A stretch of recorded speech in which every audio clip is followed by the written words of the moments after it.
thanks to Shaji for persuading me to come here. I also had the pleasure of a brief conversation with Meena, a very old and very dear friend.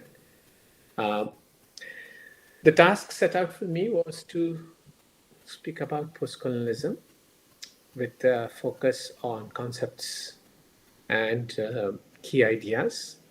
So I'm going to take us through the key concepts first and then look at questions of relevance. Why today we continue to speak about post-colonialism, when ostensibly colonial domination, colonial rule is over for most parts of the known world. What Robert Young would refer to as post-colonial remains in his essay of that title. So I will not speculate on the hyphenated and non-hyphenated nature of the term and the way it is sometimes written, like I said, with or without a hyphen. That's a different order of things altogether. Maybe it can come up during our discussion. So let's start with the shall we say, the core term in all of this, that is colonialism. Colonialism can be defined as the process of settlement by Europeans primarily in Asian, African, South American, Canadian, and Australian spaces. In the traditional sense, we look at the term colonial and colonialism. We often overlook internal forms of colonialism, which would include, say, the colonizing of Ireland by England, the colonizing of spaces within Europe by, say, Spain and others, and the appropriation, the exploitation of specific races even within the European cultures. So I'm calling attention to the fact that for a very long time, we have associated the term colonialism solely with the control, settlement, and exploitation of Asian, African, South American, Canadian, and Australian spaces by Europeans. Although, and this is the point I have just made, there are what you can think of as internal colonialisms, which would include, say, Ireland or Wales by England, other parts of Europe by different majoritarian parts of Europe as well. So we think of it as settlement. We think of it, colonialism as settlement. We think of it as a usually violent appropriation and exploitation of local races, local spaces, local cultures by European people. The European nation establishes itself principally as a military administrative power in the colony. When we say military, we often think of it as military political. So think of military conquests as not just war, but also political conquests and domination of local cultures by a European colonizing or colonial power. But to stop at that would be to only scratch the surface of what colonialism actually was. Colonialism, military political conquest, military political domination, in all cases was accompanied by a study of native cultures. There was colonialism of the economic and political kind, but as I'm trying to reinforce here the idea, there was also an epistemological conquest. This could be in the form of anthropological ethnographic studies, the codification of native laws, the very detailed documentation of native histories and the arts, so that you discover that colonialism, when it was halfway through itself, was producing an enormous archive of knowledge about the cultures they were controlling. Which means to say that political and economic and military power was accompanied by a cultural imperialism, which is the title, of course, of a famous Edward Said book, that there was colonialism of the political and military kind, accompanied by epistemological and cultural conquest. This latter, which is the epistemological and cultural conquest, often enabled not just the control of the native, of the colonized subjects, but also the process of what eventually came to be known after the French coinage of the term, the civilizational mission. So there are three layers that I am mapping for you here. One is colonialism as a military political conquest. The second as an epistemological and cultural conquest. And the third, colonialism as a civilizational mission. So you could not have a civilizational mission unless you knew something about the native cultures. You couldn't have that level, that in-depth knowledge of native cultures unless you had conquered them, unless you were in control of them. So I'm splitting colonialism into these three layers, the economic and the political, the epistemological or cultural, and finally the civilizational mission, which was something that emerges in most of the African Asian colonies from the last decades of the 18th century.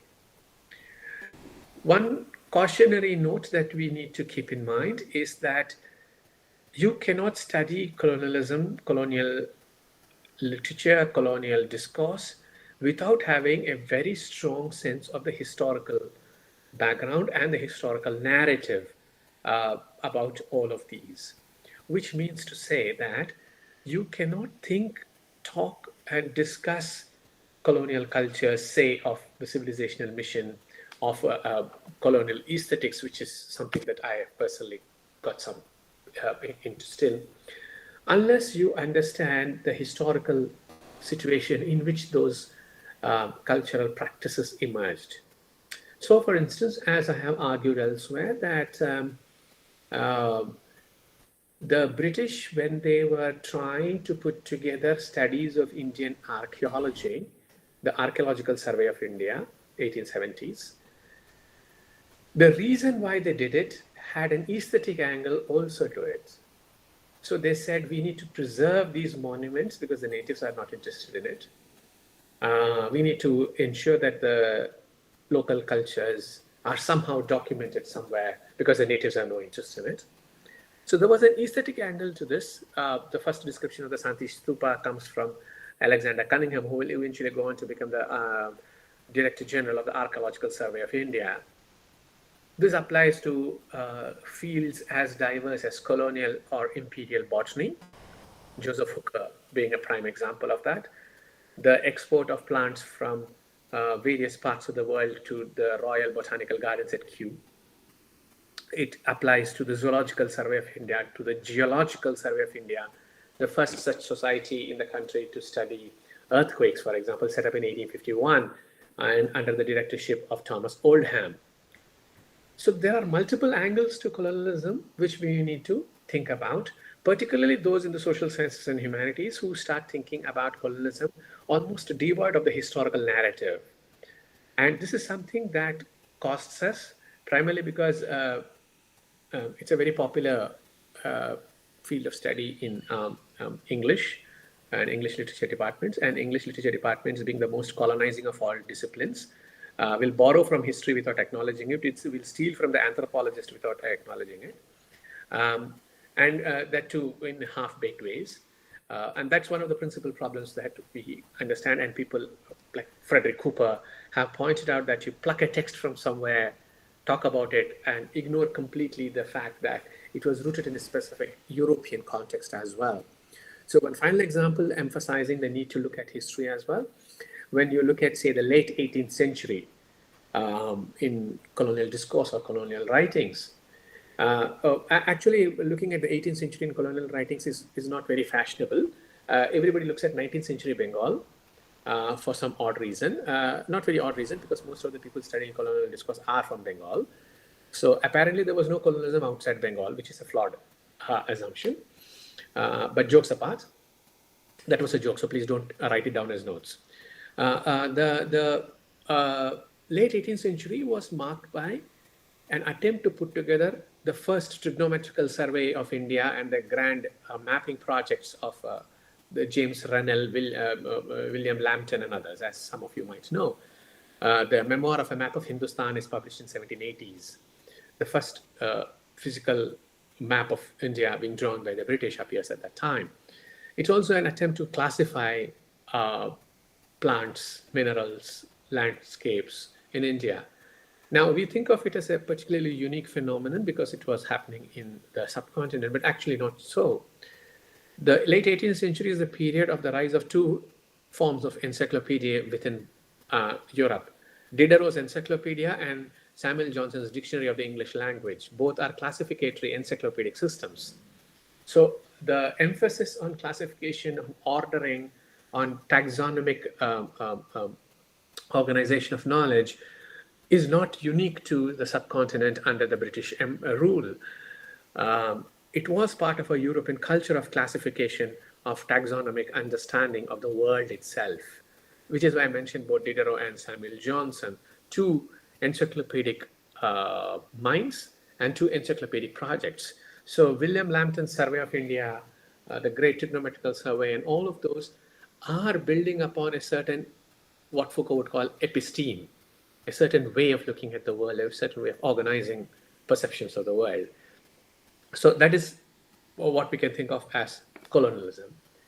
Imperialism, the second term in our conceptual vocabulary, refers to the practice of governance of, say, Asia or Africa through, say, remote control, which means the domination and control of these places was achieved without actual settlement, when European, or now of course American powers, will continue to control and dominate the financial, the military, the political and cultural activities in these places.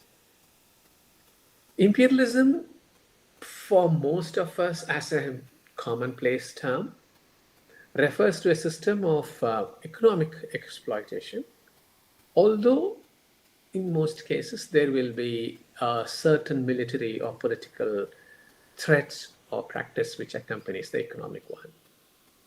Let's put it like this. Imperialism is the ideology that justifies colonial rule, where imperialism positions the Asian or African nation on the periphery and the control is within the European center. So imperialism is a theory and colonialism is the practice. And both, of course, are based on racial difference. Shaji, would you mind muting? Somebody's mic is on and I'm getting a lot of static on my earphones.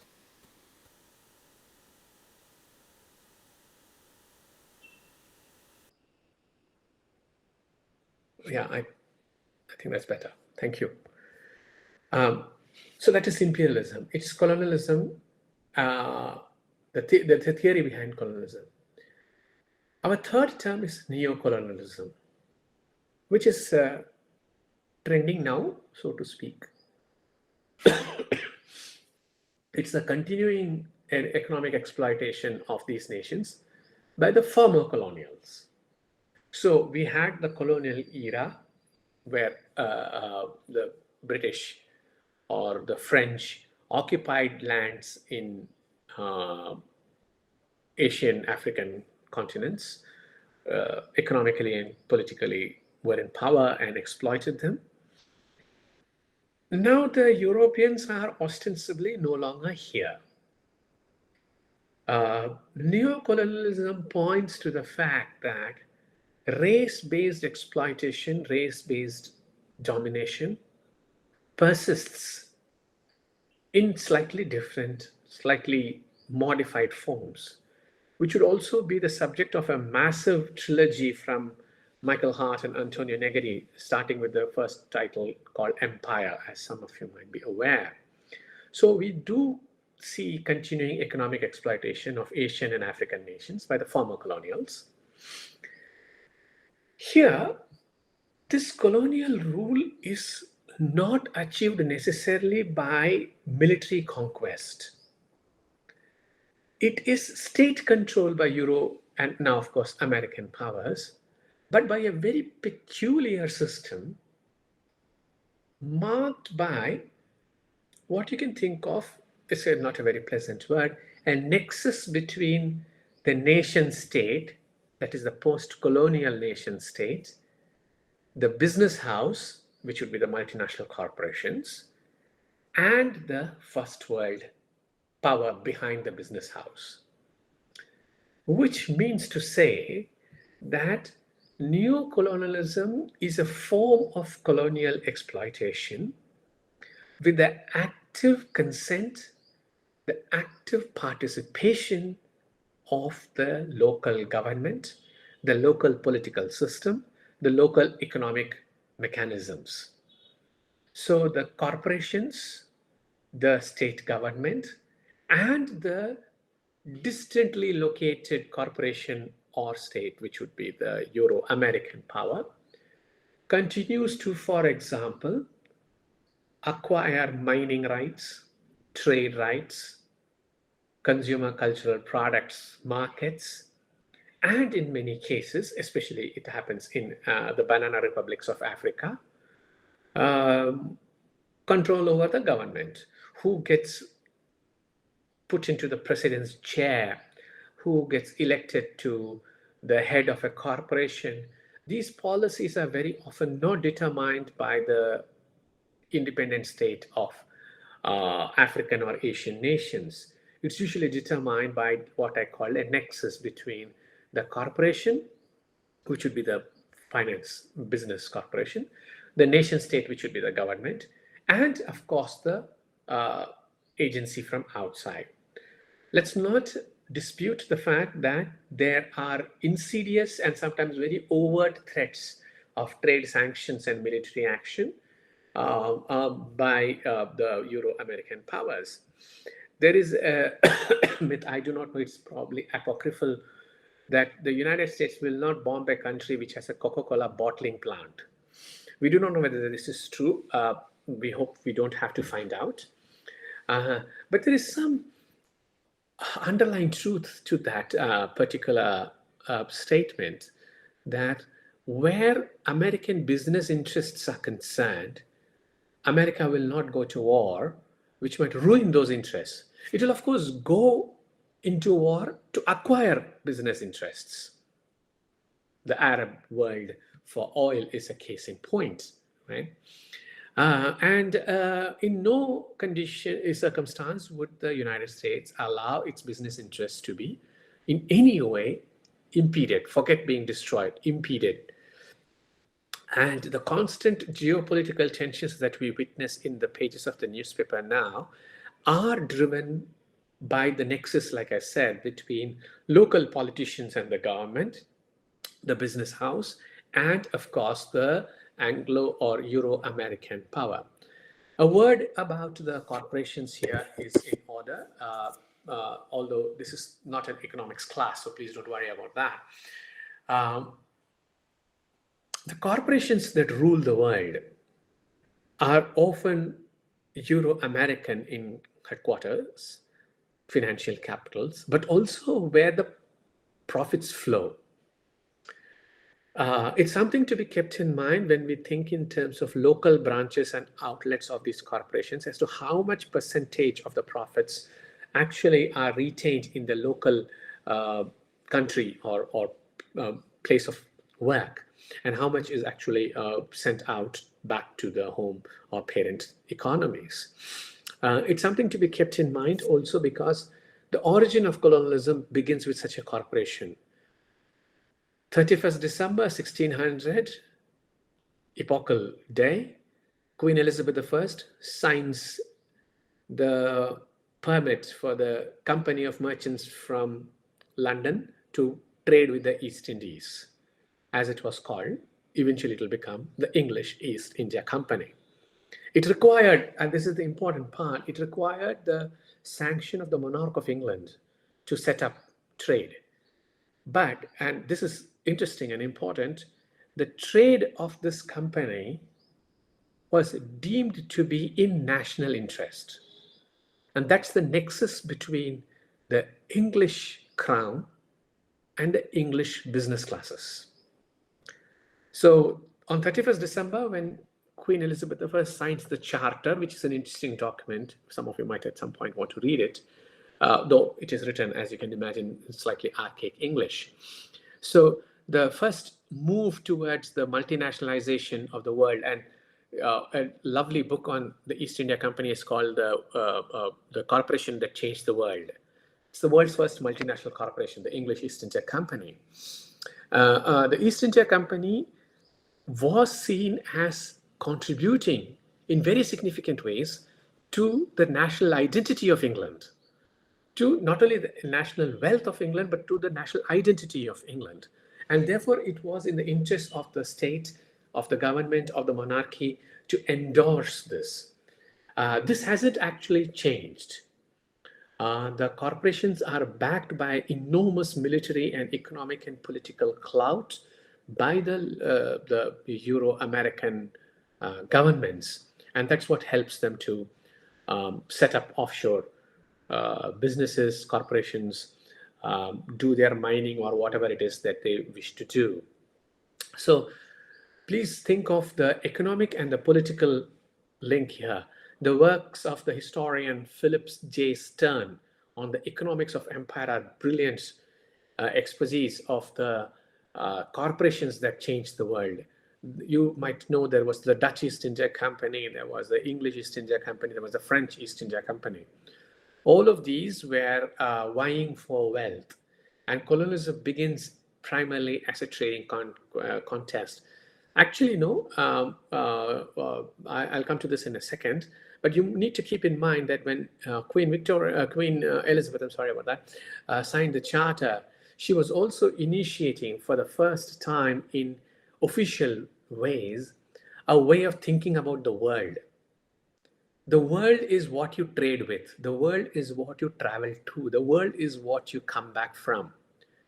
I would strongly recommend those who are studying English literature in the audience here to think of the coincidence that the charter and the trade to the East Indies, which actually precedes the charter, the first Englishmen in India arrive in the 1780s, Ralph Fitch, Nicholas Whittington, and others. That the perception of the world, which is part of the charter, is also embodied in the theater where Shakespeare's plays were staged. Do you think it's a coincidence that it was called the Globe? It was not. The Globe enters the British imagination from roughly the 15th century. It dominates their thinking, it dominates their creative impulses, it dominates their writing. And it's not accidental that John Donne, Edmund Spenser, and all the early writers will at some point talk about the Globe. The Globe is central to how the British began to see their purpose in life, their role in world affairs. So neocolonialism is an extension of that as well. Now let's move to the next one, post-coloniality.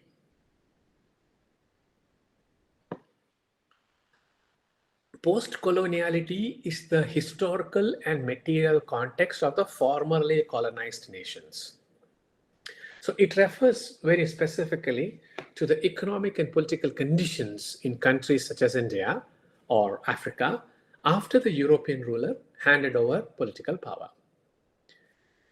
So that is post-coloniality, the condition, economic and political, after the Europeans have officially left. But post-coloniality, especially from, say, the last 2 decades of the 20th century, has also been used to refer to the impact of global geopolitics, commonly called globalization, upon the material conditions in these places. So if you want a shorthand set of conditions in which post-coloniality can be used, think of the continuing use of third world labor in the world information technology revolution. This could be in the form of the chips made by Southeast Asian sweatshops, which go into the switchboards and the circuits that power our phones and most of our information and communications technology. So post-coloniality is about that. It's about the conditions, which means from visa to reception, the conditions in which Asian and African migrant workers work in the first world.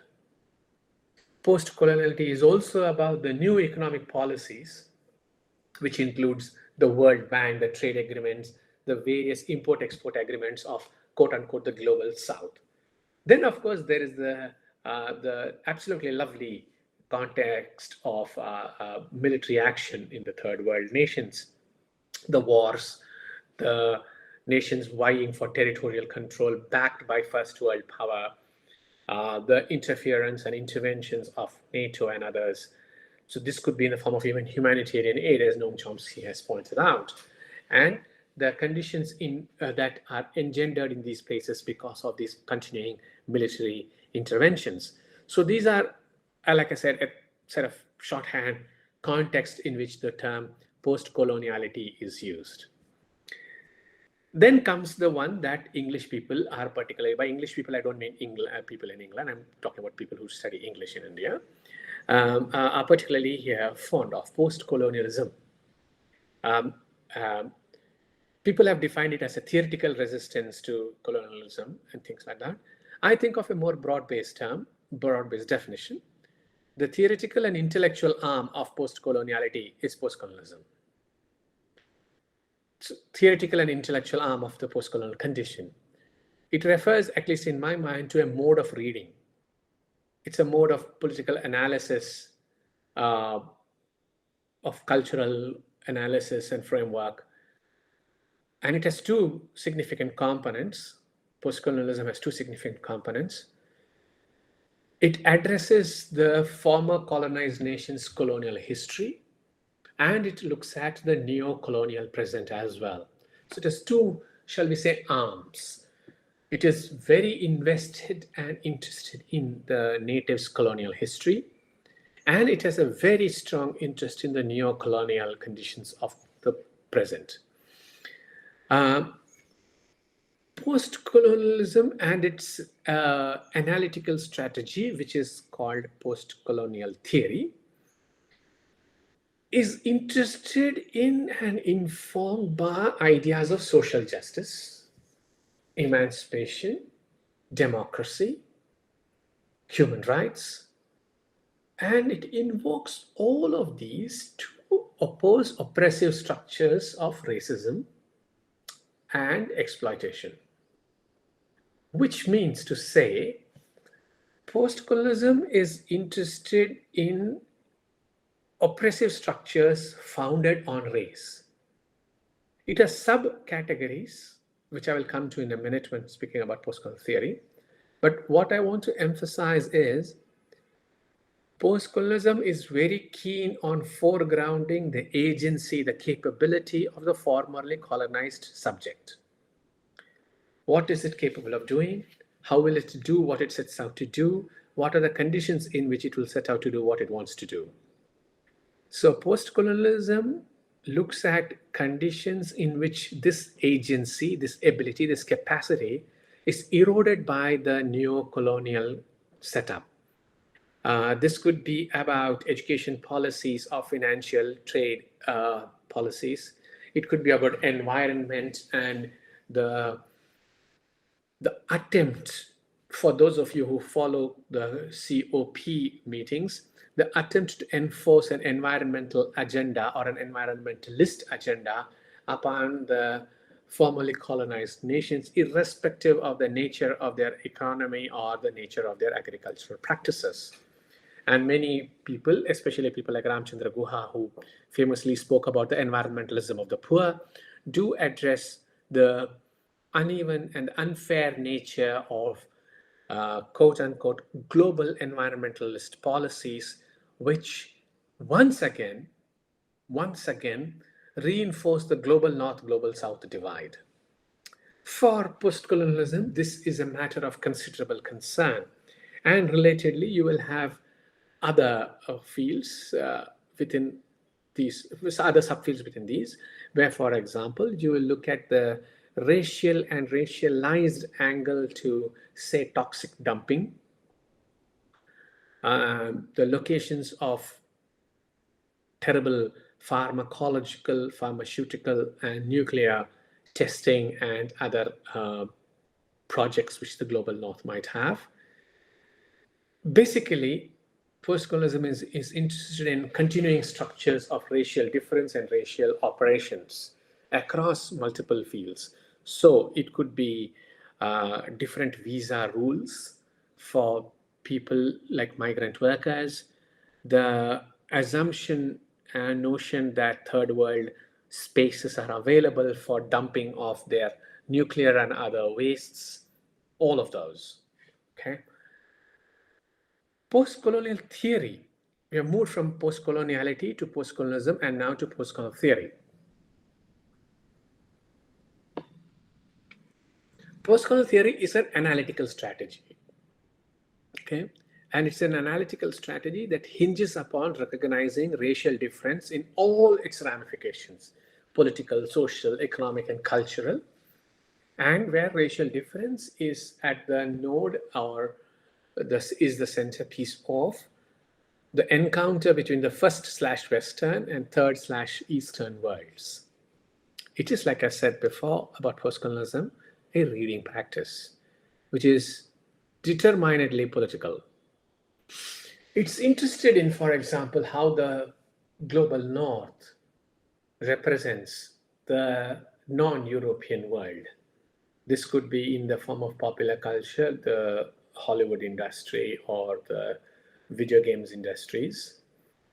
It could be in the literature of the first world about the non-European world. It's interested in how disciplines that we study today, such as colonial histories or anthropology or what used to be called area studies, or of course now comparative literature and literary studies, how all these disciplines are actually rooted in a racialized discourse. It's interested in how the native, that is the colonized subject during the period of colonialism, was feminized or dehumanized or infantilized in representation, but also in the real life during colonialism. It's interested in the psychological effects of colonialism on the colonizer and the colonized. It's interested in modes of resistance to colonial power and colonial discourse, which could include, say, nationalist discourses, anti-colonial writings and anti-colonial war, anti-colonial disciplinary formations like nativism. And of course, and this is the big area because each of it is a discipline now, post-colonial theory is interested in what it thinks of as the instruments of colonial domination. This could be the field of English literature. It could be history and historiography. It could be art, architecture, or any of the social sciences. Now, why is this important? It's important because post-colonial theory demonstrates how many of our disciplines, which we study now as intellectual exercises, have a very specific historical teleology, historical roots, which are mired in colonial discourse, which are mired in deeply unsettling, deeply troubling questions of racial difference and racial exploitation. So the disciplines which we now see as, say, literary studies or the human sciences do have a very strong colonial backdrop, shall we say. And it is not just a backdrop because it influences the way we think. It produces the frameworks through which we see the world.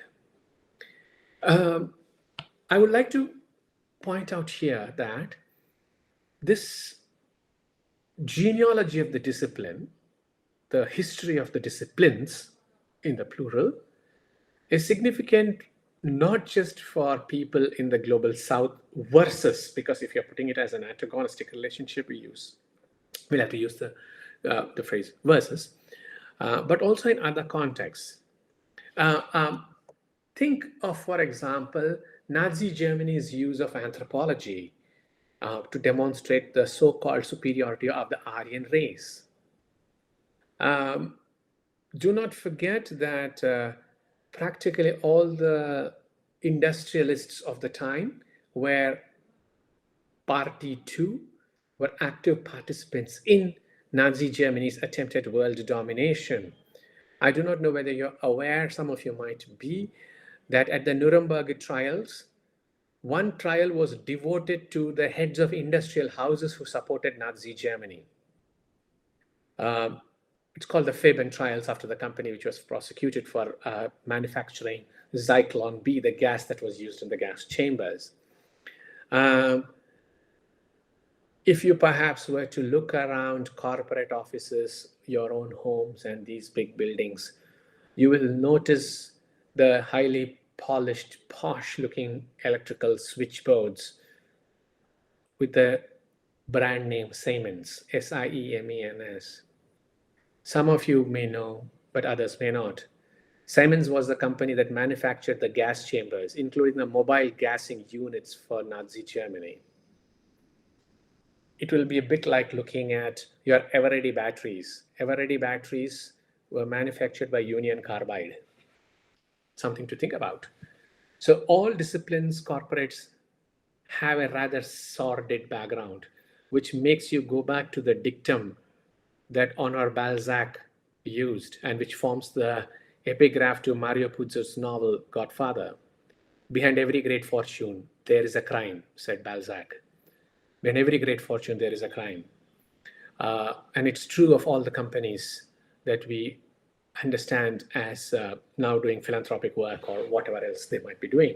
So it's something to be kept in mind. There's a racialized, to be more accurate, a racialized history to many of these concepts, companies, processes. Contributions to post-colonial theory and a broader field, which would be post-colonial studies, came from multiple sources. It came from Asia, Africa, Latin America, and it did adapt quite heavily, actually, from a Euro-American literary theory tradition. What is not known, and is very rarely acknowledged, is the 1966 conference, right, at Johns Hopkins, where Derrida presented his famous Structure, Sign, and Play in the Human Sciences paper, which ostensibly initiated post-structuralism into the Western critical, philosophical, and literary thought. One of the people who was in the room when the paper was delivered, propping up the wall, was a man called Edward Said. Edward Said was present at the conference. There's no reference to it in his work as far as I'm aware. But when in 1978, Edward Said publishes Orientalism, more of which in a few minutes, he has already been influenced by post-structuralist thought. It's something to be thinking about. So initially, there was a Euro-American literary theory tradition which informs post-colonial theory. There were political activists like Che from Cuba, Oswald Andrade from Brazil, who dealt with their own colonial legacies. There is, of course, Fanon in Algeria and Gandhi in India. And there's a rich diversity of Asian, African, and Latin American post-colonial thought, which is why Robert Young prefers to use the term tricontinentalism. Tricontinentalism as a substitute for the term postcolonialism, and it's a reference to the Tricontinental Conference held in Havana in 1966, which included people from Africa, Asia, and Latin America, and it was a conference about the solidarity of these formerly colonized nations coming together to talk about their current economic problems and what they should be doing about it.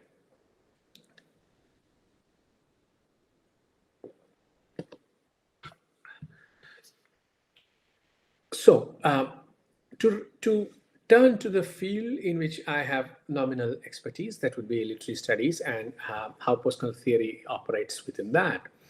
Our practices of reading, say, colonial discourse and colonial texts. Emerging out of Palestine, Edward Said publishes Orientalism in 1978 from Penguin. It's in many ways an epoch-making book. As Spivak would say about Edward Said, he gave us a field to work in. And where he coins the term Orientalism, which can be defined as the theory, the poetics, of representation of the Arab, Asian, or Eastern world by the Europeans. So it is the theory and poetics of how the Europeans talked about the rest of the world. And the rest of the world is clubbed together as the Orient, just one word, Orient. The Orient is anything from the east of Suez all the way to China and the Far East, which today, which was then called Far East and called Japan and other countries. Orientalism is a style of narration. It's a style of representation. And it codes, as Edward Said would point out, a desire to conquer and control.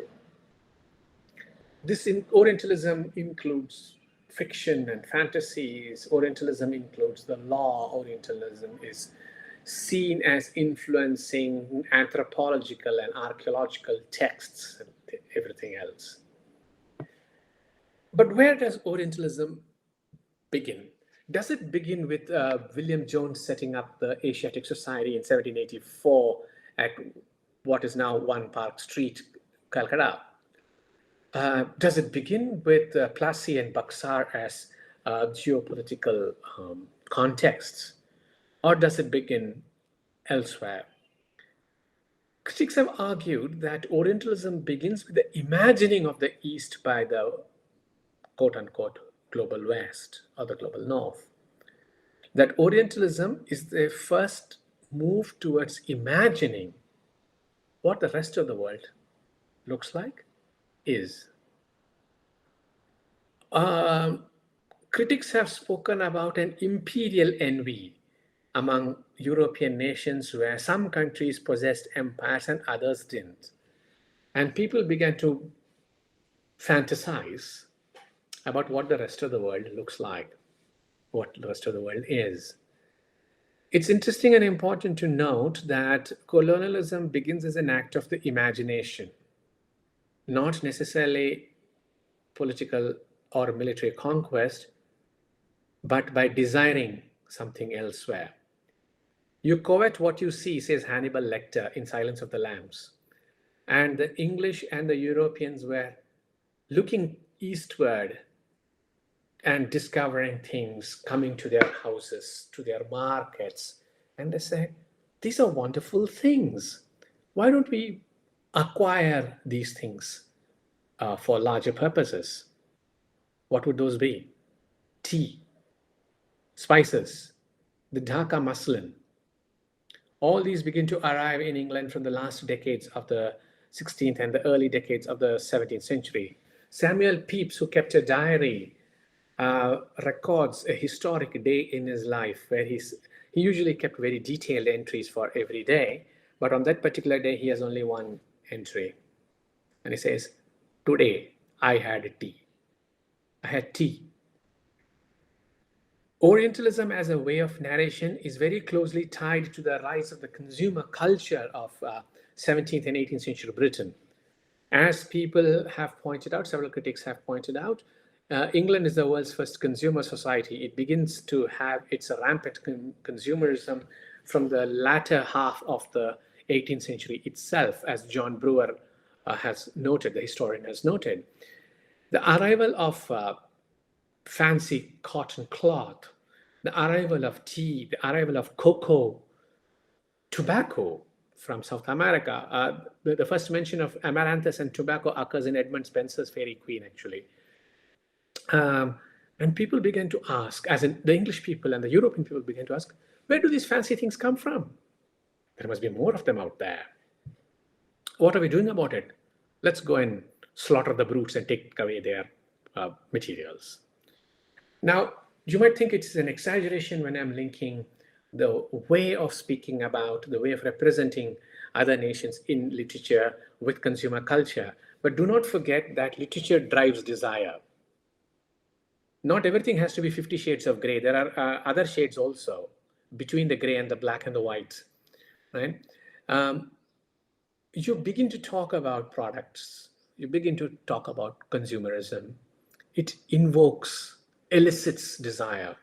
Orientalism as a way of representing the non-European races, the non-European parts of the world,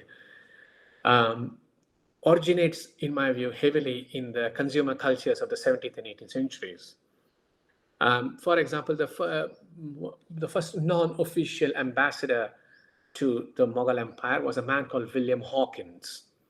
Hawkins arrives in the early decades of the 17th century, and he records in his account, which has been published in 1595 in Samuel Purchas's Pilgrims, that the emperor of Hindustan wears jewelry worth 30 lakhs on his person, and he does not repeat the jewelry. 30 lakhs in 1620s. There is wealth on display. There is wealth to be seen. Orientalism, as the desire to conquer, expressed in the form of the literary text, originates in a lot of fantasy writing, a lot of imagining, a lot of literary textual imaginations of the other part of the world. What is that world like? Now, you might think that this is all very wonderful, how people were looking at the rest of the world and all that, but it's actually not quite as simple as I am making it out to be. It's a very layered discourse. Orientalism as a way of looking at the East was also underwritten by a considerable amount of anxiety. Let's take a simple example. Let's think in terms of 16th and 17th century narratives of our other worlds, right? And well before that, Giordano Bruno and others. Giordano Bruno was burnt at the stake as a heretic during the Inquisition because he postulated the existence of parallel worlds. The parallel worlds theory was a cosmological theory from the late medieval to the early modern times. And people started talking about multiple worlds and parallel worlds. And the question, Mr. Burton, some of you may know the name, he wrote a massive book called Anatomy of Melancholy. It's a very dreary book, and the title is very appropriate. It's a psychologism of that time. Burton asked a question. If there are many worlds, it means many people. If there are many people, it means many gods. And he said, that's terrible to imagine. How can you imagine multiple gods? Because we only believe in the one true God. And now you are postulating multiple worlds. So Orientalism begins with not just the pursuit of a desire for the other, a desire for the other riches, a desire for the exotic others, but it also begins with some amount of anxiety as to what would the other world contain. Then, of course, comes something that people in the English studies discipline are interested in, the question of language. 1492. The year is important for well-known reasons. Columbus arrives on the banks of what he called the New World. Columbus discovers America, which is a very odd way of thinking about it, because the natives there always knew they were there. No? I mean, the very term discovery has been taken to mean European discovery of the others. And when Columbus arrives at the borders of the New World, he says, here you are, new people. For them, they were always there. I mean, what is that? They were also discovering Europe, but the term doesn't quite capture that. In the same year, a dictionary is presented to the King and Queen of Spain. It's the world's first dictionary for Catalan language. The Bishop of Alvira, who presented this dictionary to his king and queen, said, "One day you will be the ruler of very distant places." I'm paraphrasing, not quoting exactly. One day you will be the rulers of distant places. And to rule them, you need to have a language. You'll have to teach them our language. If you want to teach them our language, you need a specific instrument or a device. Here is that device. And it gives them the dictionary. Orientalism is a way of talking about other people. It incorporates and appropriates the language of classification, the languages of taxonomy in multiple forms. It incorporates the language of racial difference. It incorporates the language of exoticism. When the Bishop of Alvira handed over this particular text, this particular grammar, what he was saying was, when you go out to those colonies that you will eventually possess, you will have to govern them with our language. And this is the legacy we all in the global south deal with now. The supplanting of local and native languages with the languages of Europe. They came to us through their dictionaries. Everybody knows Grierson and Gundert and others, the creators of the first dictionaries of native languages. But they brought their dictionaries as well. The supplanting of native languages meant also the supplanting of native knowledges. And Orientalism and its larger rubric, the project of postcolonial studies, is very interested in examining how the cultures, the sciences, the projects undertaken within anthropology or archaeology or anything else was an attempt to enforce and implement a European language or European cultural practice or practices, to be more accurate, European ways of thought over native, local, indigenous ways of thinking. So when they started imagining the other, they started putting together grammar books for the other. Once they have the grammar books for the other, you have to teach them those grammar books. You have to teach them the literature. You have to teach them the law. And eventually, that supplants the native, indigenous, local cultures. So if you were to think of the span that I've covered in the talk here, I moved from conditions in which colonialism operates, which would be the conditions of military conquest, cultural conquest, epistemological conquest, and the civilizational mission, the four wings that I pointed out, to post-coloniality, post-colonialism, and neocolonialism and post-colonial theory. The job of the post-colonial now is to examine continuing structures of race-based exploitation. Whether this is about world banking and trading systems, the kinds of conditions on, say, visa applications, on import-export, on the use of languages, or in the cultural appropriations that we see now. Much of what goes on in the contemporary can actually be traced, genealogically speaking, to the period we identify as colonialism, except that colonialism has changed its forms. It was put on new clothes. It has acquired a new language. That's why people like Satish Deshpande speak about pasteurized multiculturalism in the case of corporate cultures. It has not really died away or died out. It remains in some form or the other.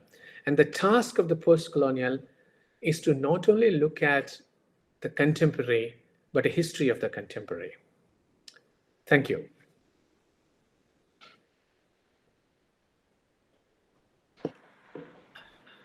Thank you. Thank you. Thank you. Thank you. Thank you. Thank you.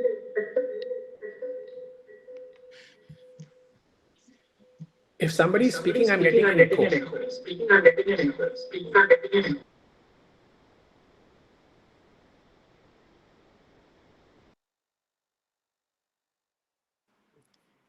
We have a technical issue.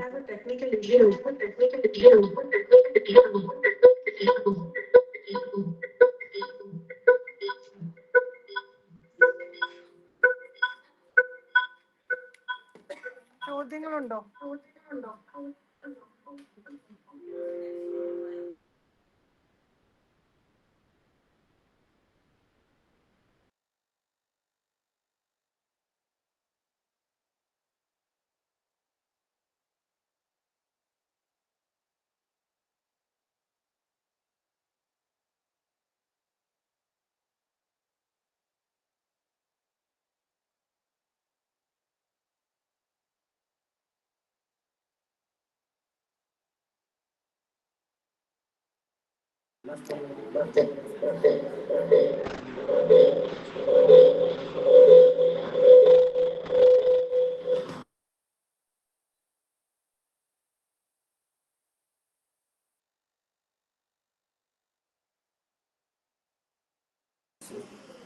Can you hear me, Pramod?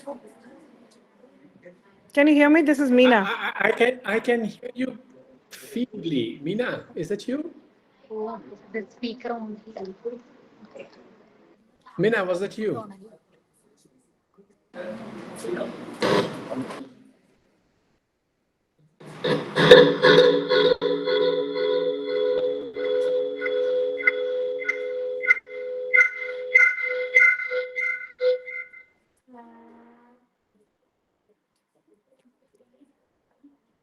Hello, Pramod.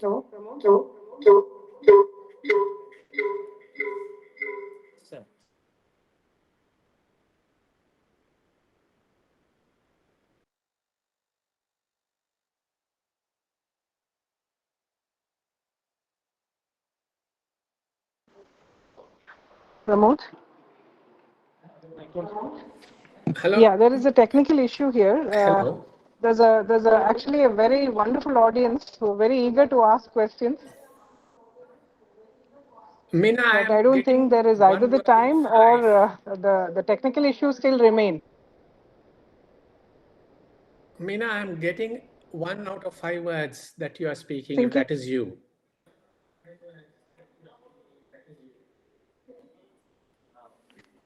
Yeah, this is me, but we are unable to solve the issue right now.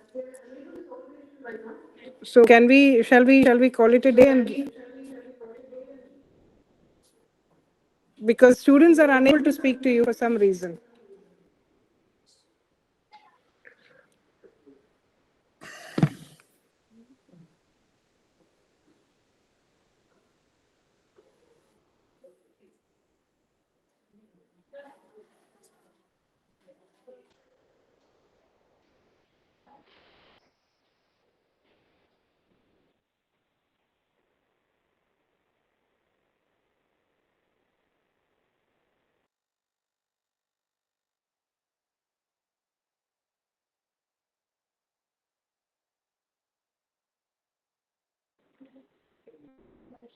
Pramod?